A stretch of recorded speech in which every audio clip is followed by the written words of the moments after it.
দীর্ঘ ১০ বছর পর সোহাগী জাহান তনু হত্যা মামলায় প্রথম কোনো অভিযুক্ত ব্যক্তিকে গ্রেপ্তার করেছে পুলিশ। তিনি হলেন ওয়ারেন্ট অফিসার হাফিজুর রহমান। গতকাল মঙ্গলবার তাকে গ্রেপ্তার করা হয়। আজ বুধবার বিকেলে কুমিল্লার সিনিয়র জুডিশিয়াল ম্যাজিস্ট্রেট মমিনুল হকের আদালতে হাজির করে রিমান্ড আবেদন করা হলে আদালত ৩ দিনের রিমান্ড মঞ্জুর করেন।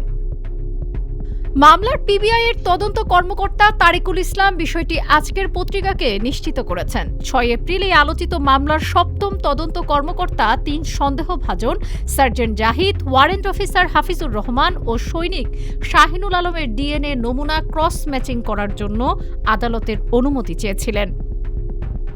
আদালত সূত্রে জানা গেছে, এ পর্যন্ত মামলার ৮০টি ধার্য তারিখ পার হয়েছে এবং ৪টি সংস্থার ৭ জন তদন্ত কর্মকর্তা মামলাটি পরিচালনা করেছেন। আদালত সূত্রে আরও জানা গেছে, আজ বিকেল ৫টার দিকে তনুর বাবা মা ও ছোট ভাই রুবেল হোসেন কুমিল্লা আদালতে উপস্থিত হন। তনুর বাবা মায়ের জবানবন্দি নেওয়ার প্রক্রিয়া চলছে। ডেস্ক রিপোর্ট, আজকের পত্রিকা।